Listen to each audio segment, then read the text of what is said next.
Hey guys, in this video, I'll show you how to connect your WordPress site to AdSense.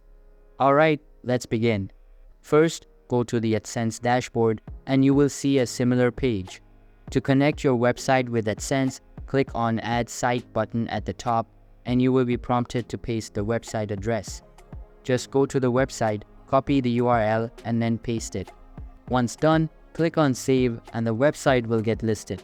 Now, click on Let's Go under the Connect Your Site to AdSense header. This time, you need to verify your website. They will give you three options.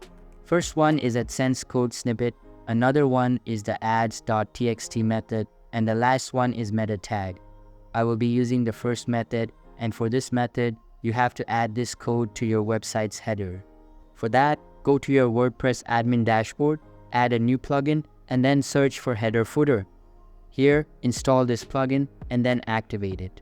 After activating, you will see an added menu on the bottom left corner. Simply access it and click on Add New. Now, enter all of the required information and scroll down. Here, you will need to paste the code provided. So, get back to the AdSense website, copy the code, and then paste it. After you're done with it, and press Save. Now, get back to AdSense, mark the statement, and press Next. After verification, you will be prompted to request a review. Simply click on the dedicated button and then the connection will be done successfully. So that's basically how you can connect your WordPress site to AdSense. And that's it for this video. If you find this helpful, consider subscribing and giving this a big thumbs up. Thanks.